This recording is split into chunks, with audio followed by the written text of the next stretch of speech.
Hello, and welcome to Introducing Me. I'm your host, Sarah. I started this podcast to get to know other people and lifestyles while discovering more about myself. Each episode, I will give a new guest a chance to discuss their background, culture, interests, or whatever they want to talk about to help increase all of our own worldviews. Today, I would like to introduce you Edward Underhill. He is a queer trans man who grew up in Wisconsin.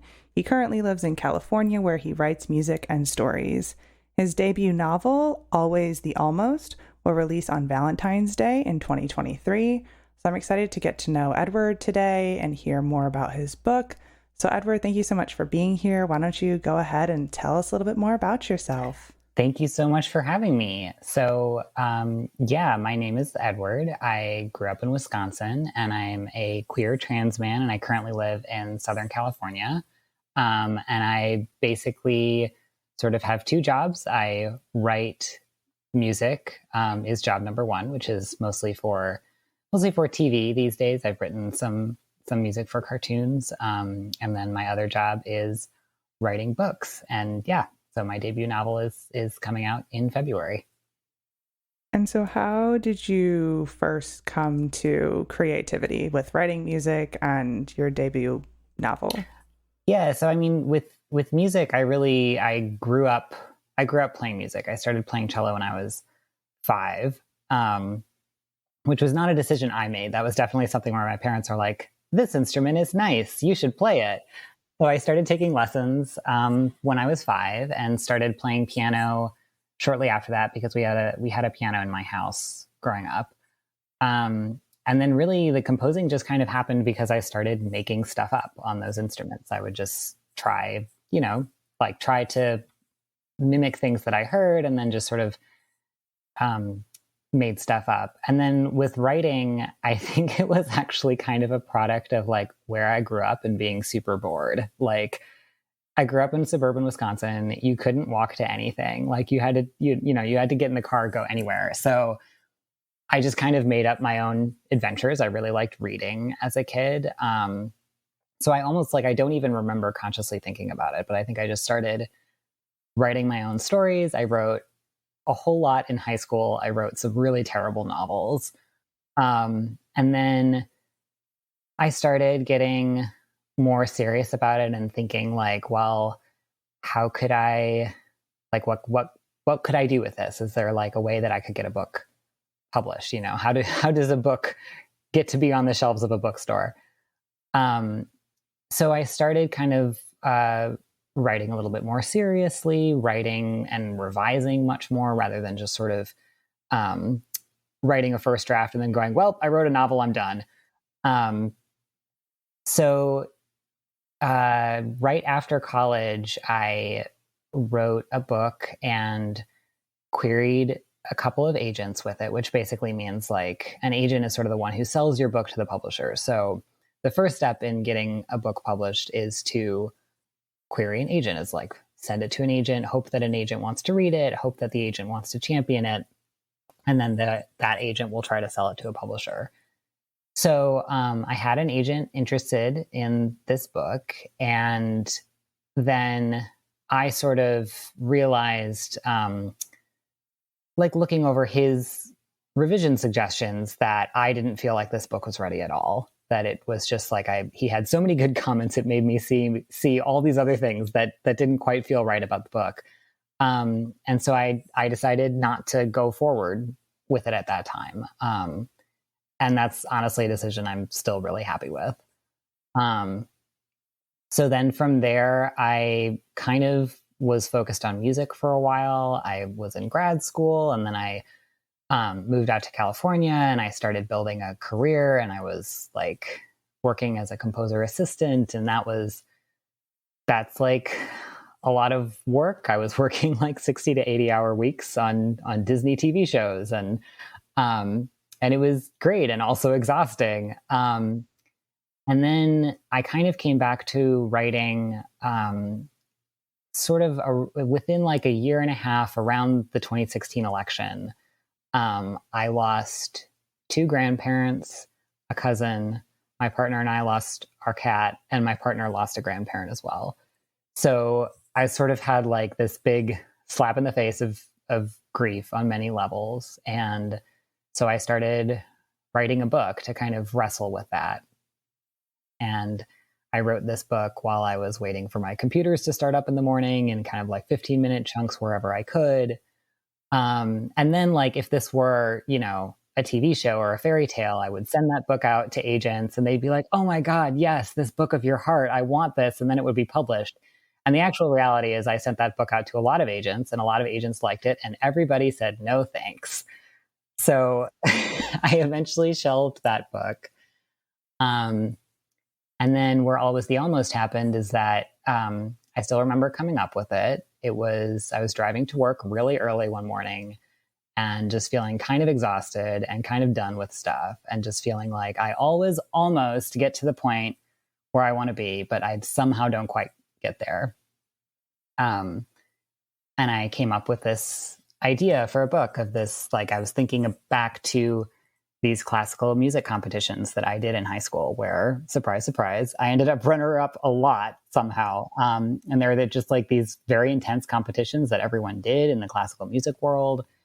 So I was thinking about that. And then I was thinking about how I wanted to write a novel featuring a trans character. And with everything that was sort of going on in the world at the time, this was like 2018, I really wanted to write a joyful trans book, a book to kind of wrestle with some of these things that are hard about being trans and not shy away from that. But at the same time, just get to show a teenager falling in love and trying to win a competition and messing stuff up. So I wrote that book in about a year. And then, and then that was the book that ended up getting an agent and then selling to a publisher. And now it's going to be the first book that comes out.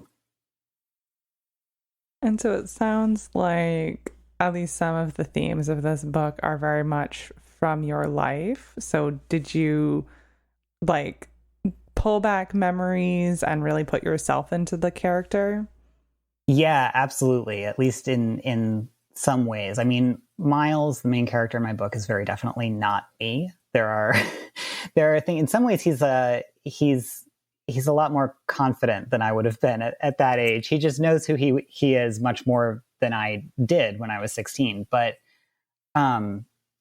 yes, I definitely drew on certainly the experiences of these classical music competitions. I very much kind of had that as the model for the competition storyline.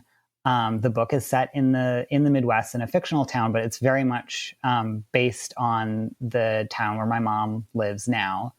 So a lot of it was drawn on my own experiences and also just like, yeah, kind of the experiences of what it's like to be a trans person, especially, sort of pre-transition as most kids are in high school these days. And just kind of, I mean, it's very much a fictional story, but there is also a lot of me in there. I think Miles has a lot of the same coping techniques that I had as a teenager, which aren't always great. There's a lot of snarky inner monologue to get through things, but yeah.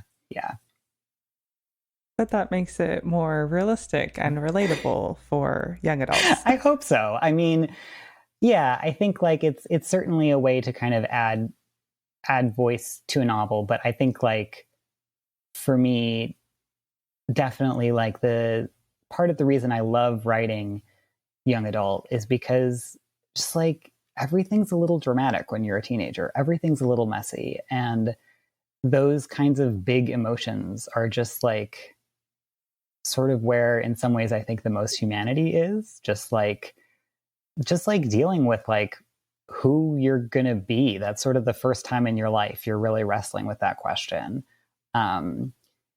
So I felt like I really wanted to write a book that was sort of a rom-com with maybe a little bit more angst and a little bit more snark, but where, my character gets to wrestle with, yes, the questions of sort of his own identity and being trans, but also just these big questions of who do you want to be as a person that kind of all teens are wrestling with at that time. So, would you be willing to share what your personal experience was like as a teenager and being trans? Sure. So, my personal experience being a teenager and being trans was that, like, I didn't know I was trans when I was a teenager. So, I came out way back in the dark ages of 2009, which is like both a long time ago and not that long ago. Like, really not that long ago, but at the same time, just knowledge of trans stuff has come so far since then. So I came out when I was in college, and like I remember looking, like literally Googling, like looking online, trying to find like a blog or something to sort of see other people who were like me, you know, to kind of like tell myself that I was going to be okay, right? And I think I found one. I found like literally one blog by a trans man. It's like the only one there was for years. So I think like this is something where language becomes really important, and I just had no language growing up for what I felt like. So I like couldn't identify it in any way except that I felt wrong. And I think like I never was super stereotypically masculine. So like I remember when I first came out to someone and their response was like, "So do you like football now?" And I was like, "Well, no. I mean, I never liked football. I'm not going to start liking football just because I'm a guy now." But like, I think because of that, like I didn't, it wasn't always immediately obvious to me. Like, well, I don't sort of express masculinity in these very stereotypical ways. So I don't think for my teenage self, I could just sort of go like, well, I'm very uncomfortable, but I kind of can't figure out why. So being a teenager was honestly really hard because of that. I was depressed a lot and kind of had no idea why or what to do about it. And it really wasn't until I got to college that other people were able to give me that language to understand who I was. And even then I think there were a few other trans folks at my college, but there was a queer scene, and there were just people who were able to help me kind of figure out who I was and what to do about it, as it were, like, you know, just to kind of start that journey, like people who are very accepting. So I was able to start transitioning, and I basically transitioned physically sort of at the end of college, and right before grad school. So then basically when I went to grad school, I was passing as a regular guy. And for a long time, that's just kind of where I left it, because, you know, really until very recently, like there were very few people who were out as trans. It didn't feel like a particularly safe thing to be. It still doesn't in many places. So I basically was kind of stealth, as they say, for a long time. And I think that the 2016 election kind of tipped things for me, because I realized that trans issues were starting to take the spotlight. And there was starting to be a lot of backlash, a lot of ideas about whether or not we should be able to access healthcare. And I realized that, like, in music composition especially, it's a very, very cis, het, male-dominated space. And so I worked with all these people who just didn't know that they knew a trans person, basically. And I think there's a way that when these issues come up, people have this idea that they don't really need to care about it because it doesn't affect them or anyone they know. So I decided to be much more out at that point, and came out to my boss and stuff like that, because I just felt like, I want you to know that you do know a trans person and it does matter. And then once I wrote Always the Almost, I was like, yeah, I'm going to be out as a trans author, because I want those kids who are Googling to find, I mean, now there are so many people you can find, but I was just like, I want to be another person that you can find instead of that like one dude that I found Googling. when I was younger. So, did you find comfort when you started coming out more publicly to other people, or was there backlash?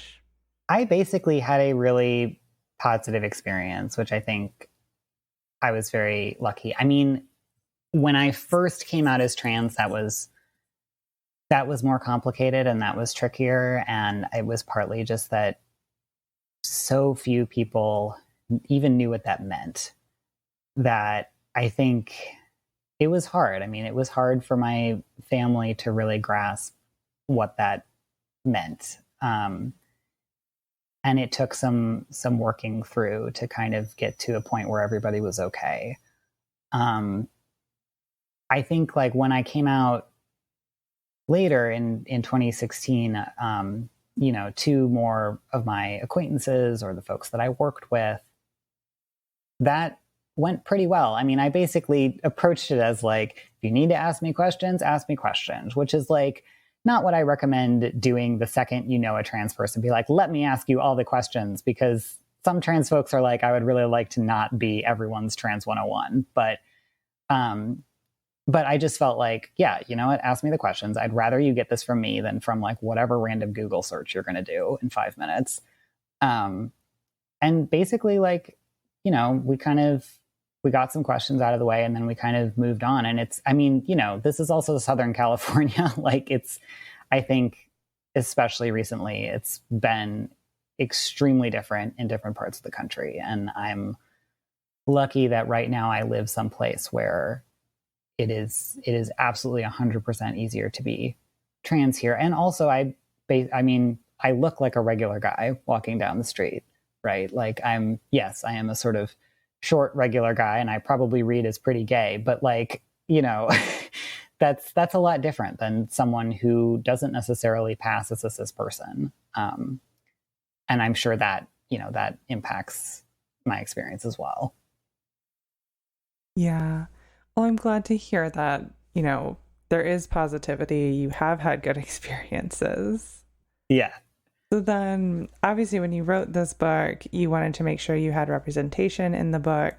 Have you since found other books that also have representation so that you are becoming like one of the many? Yes, which is like absolutely fantastic, because I still remember when I was in high school, and really like looking back on it, it's like, aha, duh, of course I picked up this book, but like, I didn't know it at the time. So I picked up this one book in high school that was at the independent bookstore. And it's like one of the few books that I bought. And it was called Absolutely Positively Not. I believe the author's name is David LaRochelle. I don't even know if it's in print anymore, but it was about this like gay guy growing up in Minnesota. And I was like, oh my God, this book is like so great. It's like queer. I didn't know why I was so into the fact that it was queer at the time, but and it was like in the Midwest, fantastic. But like for a long, long time, there were so few books out there. I remember someone told me in college, like, oh, you have to read this one trans book, which is like the only trans book there was. I'm not going to say what it was. But I read it and I was like, well, this is utter shit. Like, it's clearly written by a cis person. It's clearly like they did one Google search and then were like, I understand what it is like to be trans, and now I will write a book about it. And it was just like, well, this doesn't resonate with me at all. This doesn't feel accurate. This feels like someone trying to write a book about what they think my experience is like. But I think just within like the last 5 years, even, there's been this sort of huge rise of queer young adult books generally, and even middle grade now, which is great. But there are just like, within that, it's a smaller number, of course, but within that, there are starting to be some really wonderful trans books as well. So one of the most well-known is Cemetery Boys by Aiden Thomas, which I think was the first trans book by a trans author to hit the New York Times bestseller list. So there's that, but there's even starting to be other ones. There's, if you like other fantasy, there's like The Witch King by H.E. Edgmon. There's more that are coming out. I have a friend who has a book about a non-binary figure skater coming out next year called Skating on Mars. Like there's starting to be so many more, which is just wonderful. It's like, it's wonderful to feel like this is not, like if someone picks up my book and hopefully likes it, there are other books they can read that are like that. It's really nice to be part of a crowd for once. Yeah. And are books that are more queer, do they tend to be more young adult and some middle grade, or is it also hitting like the adult book scene? It is starting to hit the adult book scene as well, I think. It's really, of course, because I write young adult, I pay much more attention to that market, to be fully transparent. So I definitely know that, like, just if you even look at what the bestseller lists are these days, so much, like a good chunk of it is queer, which just still kind of blows my mind a little bit. The Young Adult National Book Award winner last year, I think, was The Last Night at the Telegraph Club by Malinda Lo, which is a queer book. It is starting to come to adult as well, though, I think, especially in the area of rom-coms or any romance books. So one of my favorite recent reads was Boyfriend Material by Alexis Hall, which is basically like, I describe it as like Bridget Jones, but gay. And it's just like a wonderful queer book that's a rom-com, but has these incredibly nuanced portrayals of what it's like to be gay in a society that at this point is largely accepting, but still kind of has things that are awkward or people who are uncomfortable with it but won't say. And yeah, it's just like, it's really fun to read these books where I think the biggest change is that they're not just books about how miserable everyone is when they're queer. It's not just books about how, like, if you're queer, your life is going to suck, or they're not just books just about coming out, even though those stories are also important. And they're not books where, like, queer people die at the end. They're just books where, like, people get to exist and be happy and lead their messy lives. And that's wonderful. And so I'm probably going to word this question poorly because I don't really know. I haven't fully formed the question in my head. But, like, obviously, if a story is about a coming out story, like, you're following that journey, the character is coming out in whatever queer way. If that's not the story, how do you make sure the author knows the character's identity when society has been so ingrained for, like, cis-het characters? Right. So do you mean, like, kind of how do you communicate the identity to the reader in, like, a way that they're going to understand? Yeah. Without, like, throwing it in their face. Yeah. Or, like... Yeah. This is something that I wrestled with in writing the book. And I would say actually even more so in writing book 2, which I can't talk a lot about yet, but it will be coming out in 2024. So there will be another one. So, like, book 1, I would say it has coming of age elements in there. So there is a lot of, like, inner monologue of sort of wrestling with your identity and what it means and how you're perceived by other people. I think especially when you're trans, really when you're queer in any capacity, the coming out honestly doesn't happen once. It's like a thing that kind of just comes up every time you meet someone new or whatever. So it's an ongoing process. But, so basically in Almost the Almost, when the book starts, there are some references to Miles's life before he came out, before he knew he was trans. But when the book starts, he's basically already come out. He's out as trans. He's, living with his real name and presenting how he wants to.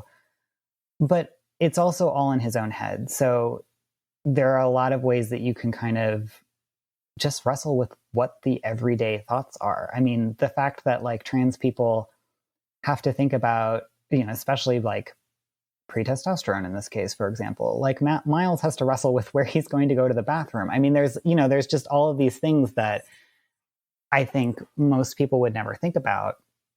But that you can still show just by being in the reader's head. And I think otherwise, like,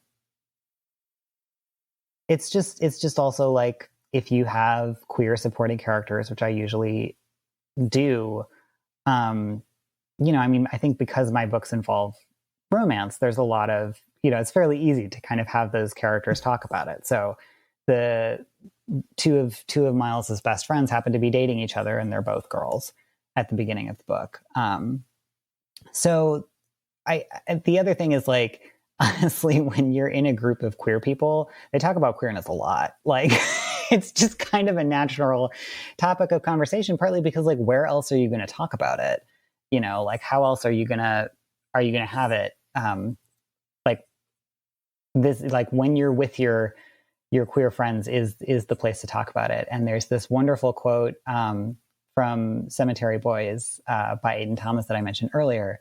And I'm gonna like forget exactly how it goes, but it's something about, like, queer people are like wolves and we move in packs. And it's, like, absolutely true. Like, you find those other queer people and you kind of stick to them. But I think in terms of, like, I think it is this idea that that this aspect of someone's identity is just like any other aspect. And it's honestly not something that we necessarily think about all the time, and also is something we think about all the time. Like, both those things are kind of true.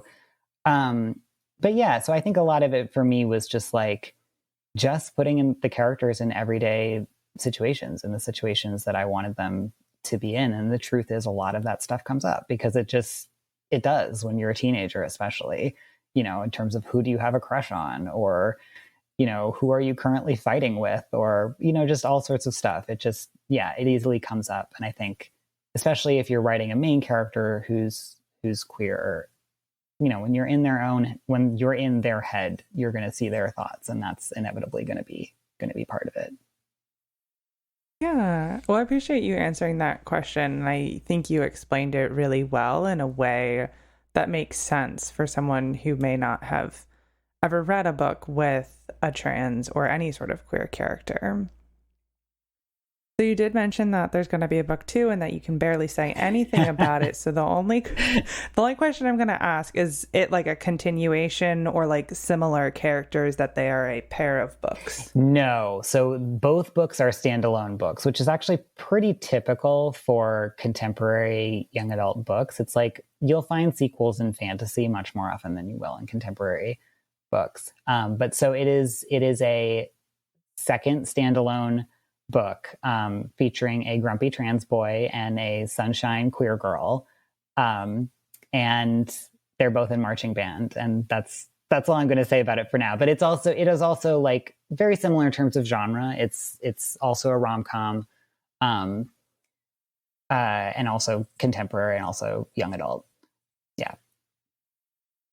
And that's enough until more there will information. Be so much more revealed as we get closer to 2024. I mean, this is like the funny thing about publishing, is that it goes at a glacial pace. So, like, I sold Always the Almost in like February or March 2021, and it's going to come out in February of 2023. And it's like, that's actually how long publishing takes. There are so many things to happen. So are you finished with this second book, or still in like earlier stages? So I have finished one round of revisions on book 2. So it is currently with my editor, and she's going to read it and then sort of respond to the revisions I did. And we'll see if she feels like they're kind of right, if there's more to be done. But yeah, it's basically a process. I tend to revise myself too before I even send the book to my editor. But then there's, more revisions with the editor, kind of, because at a certain point, I think you just like, I certainly got here with book 2 because that was the first book where I was writing it under deadline. Like, I basically sold the first book as part of as a 2-book deal. So they agreed that they were going to publish 2 books, which meant I had to write the second book on a specific deadline, which I'd never done before. So it was a lot of me, like in December, especially, like sitting there, like flinging words at a page, just sort of in a frenzy to get this book done. So writing that book so much faster and writing it under deadline like that, you do just get to a point where you're like, I don't know, is this book good? Maybe. Or it might just be like a steaming pile of trash and I need my editor to help me figure that out. So, yes, I am grateful, very grateful to have an editor who can help me make it not a steaming pile of trash anymore. And are you ever going to go back to any of those earlier books that you wrote? That's a really good question. Maybe. I do have, I have an idea for a fantasy book kind of kicking around in the back of my head that would be sort of borrowing the concept and a few pieces of an earlier story I wrote that I think would need a lot of work in other ways to really work as I want it to now. But I do tend to keep those ideas kind of kicking around in the back of my head as like, well, I think the way that I wrote them originally probably wouldn't work because I've just gotten a lot better as a writer, I hope. But that like there might be sort of some kernel in there that you could borrow for future books down the road. Yeah. And is your hope to be an author full time, or will you continue to write music as well? Like, what's the thought for the future?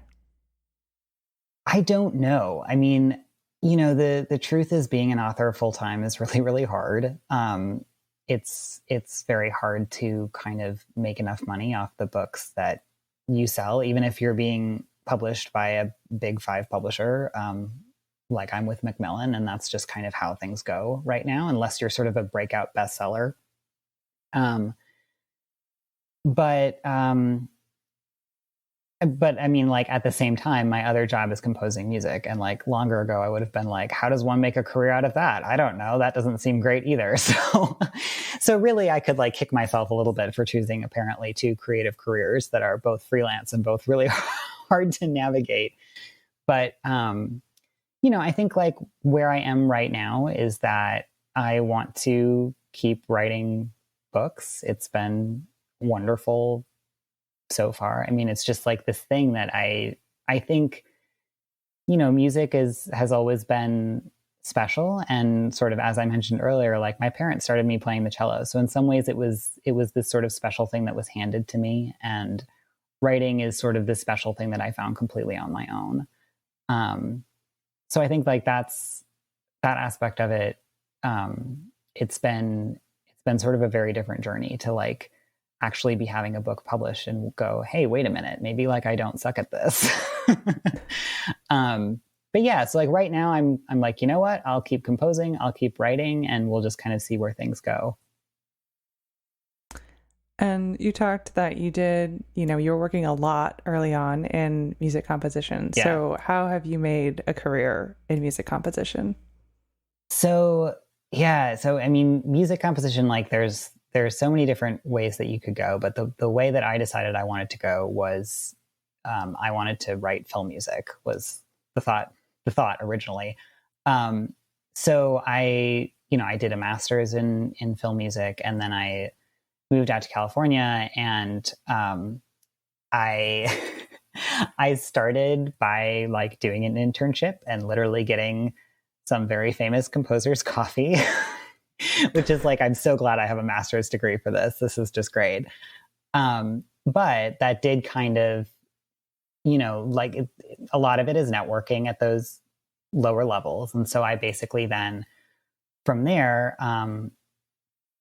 got my resume to a composer who was looking to hire an assistant.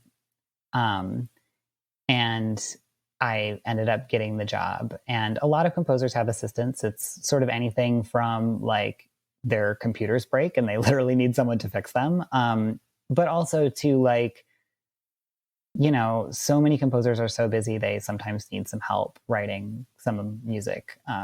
So I started by like doing some programming, which basically means like the composer I was working for would write the music, and then I would sort of be responsible for fleshing it out and kind of making the computers sound like full orchestra, because so much of music these days, especially in television or things that are lower budget, like it may sound like full orchestra, but it's probably just computers making it.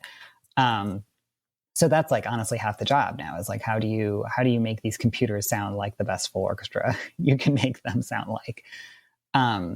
So I really just like, I started as as his assistant, and then kind of took on more responsibility and wrote more music. And I got really lucky in the shows that I was working on. I think were very good for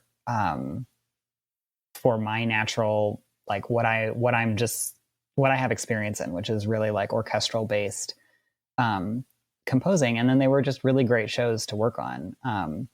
So I worked on The Lion Guard, which is a spinoff of The Lion King, and it was a TV show on Disney Junior. I worked on that, and then eventually I kind of got to the point where it just sort of made sense for me to go freelance. So I went freelance, and then met another composer who my original boss had introduced me to, who is doing the music for Kid Cosmic, which was this show by Craig McCracken, who did the Powerpuff Girls.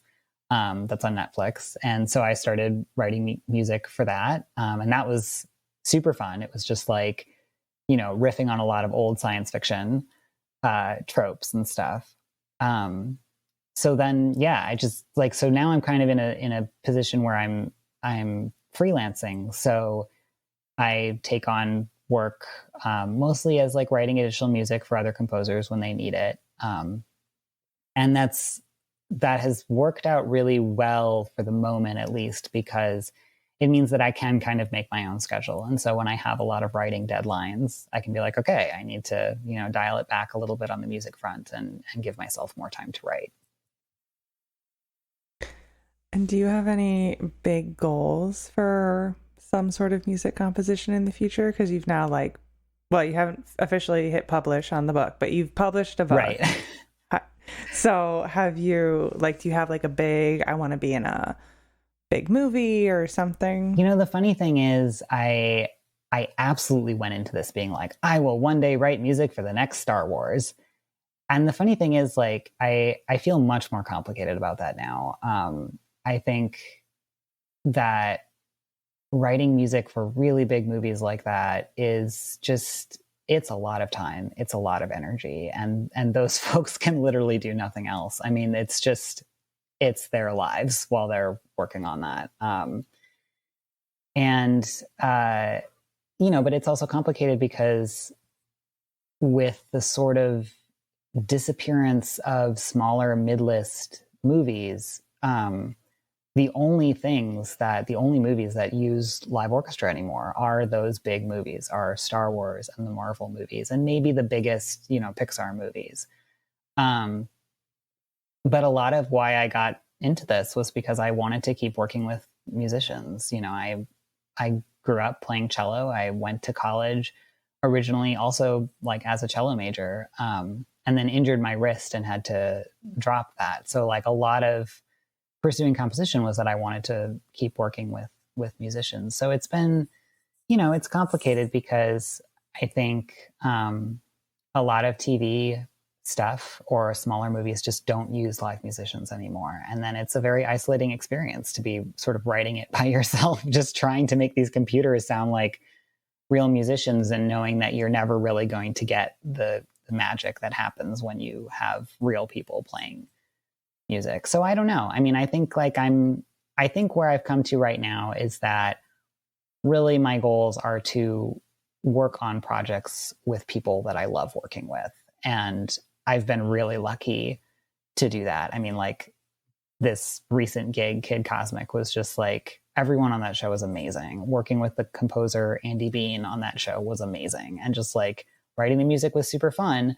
And also it was super fun because everyone on the show was great. So I think ultimately like that matters much more than I expected it to when I started out, that like, this is a very collaborative thing to be writing music for essentially someone else's story. So it matters a lot to me to work with people that I just love working with, because that just makes the experience so much more meaningful.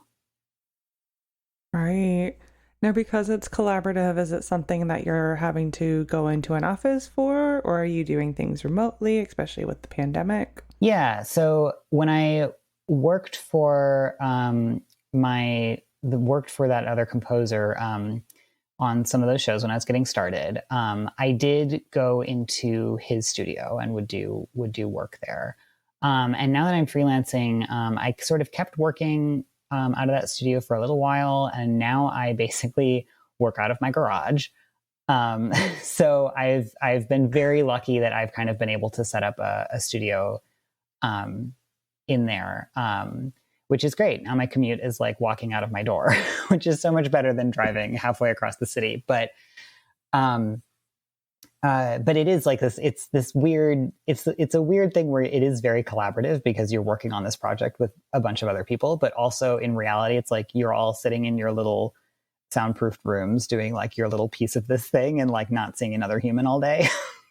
So it is by and large like pretty remote. Most of it is really just me like watching a scene 50 times over and over on my computer and trying to play some notes for it. And since you just mentioned there about, a commute across the city, what has it been like, having grown up in Wisconsin and now being in Southern California? I mean, I'm definitely allergic to this much sunshine. It's like, I mean, you can't see me, but I'm like an incredibly pale person. And I just like I got sunburned once visiting Ireland. Like that's how bad it is. So I'm a little bit like, I don't know what I was thinking moving to someplace where it's this sunny all the time.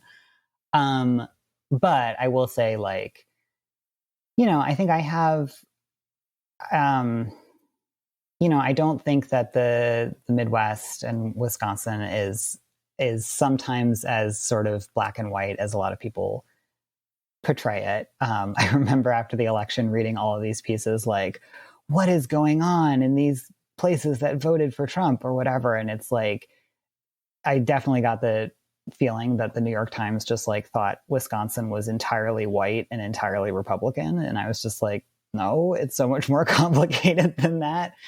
But I will say like living in Southern California is also kind of wonderful. I mean, there's just like so many other kinds of people here. I mean, like where I live, I feel very much like people just kind of like live their weird. Like they just like dress how they want. They do what they want. And it's kind of great, to be honest, especially as someone where like you grow up and you feel like you kind of don't fit in anywhere, to come here and be like, everyone's sort of doing their own thing. And that's great. Yeah. Now, do you have advice for any of the listeners, whether about queerness, author, composer, anything you'd like to share? Yeah. I mean, advice is so hard, right? Because like everyone's experience is going to be different, and what works for one person will be like the absolute wrong thing for another person. But I think like the thing that I just feel more and more is that like everything is kind of a balance, and that there is no deadline for anything is sort of, I guess, the one piece of advice that I feel like can kind of apply to all three things. There's no, if you want to write a book, there's no deadline at which point you're like, well, too old to write a book or whatever. Like there's no timeline to write a book. There's no timeline to becoming a composer. There's no timeline to, coming out and being queer and deciding how you want to live your life. Like it's all kind of a work in progress. And then I think like in terms of the creativity stuff, I mean, do it out of spite, if nothing else. Like, I mean, I wrote Always the Almost because I really wanted to write a joyful book and show, a joyful way of being trans, but also I kind of wrote it out of spite. Like no one wanted my last book, so I'll show you, And I think that's honestly, that's kind of how I'm existing right now. When there's so much backlash against queer people, and writing and composing, like any creative endeavor is just really hard. So it's like, do it out of spite, whatever kind of keeps you going. Great. I think I'm going to start to wrap things up unless you have anything else for the listeners. Sounds good to me. So at the end of all my episodes, I do ask my guests a random question. So my question for you is, what foreign language would you like to learn? Oh, I would love to learn Japanese. And I say this like, this isn't quite fair because I already learned a little Japanese, but I studied it in college, and it's just like, I mean, yes, I am that person who started studying it because I was an anime nerd, but it's just like, it is such a beautiful language, and the differences about it to English are sort of fascinating to me. Like, they don't usually like specify between like a singular object and a plural object, and it's just all from context. So sometimes I occasionally think about that when I'm like, you know, we're over here in English having all of these grammar conversations about whether you can refer to, you know, whether someone's allowed to use they, them pronouns. And it's just like, okay, whatever, you know. But no, I just think Japanese is a beautiful language, and I would love to one day have more time to learn more of it.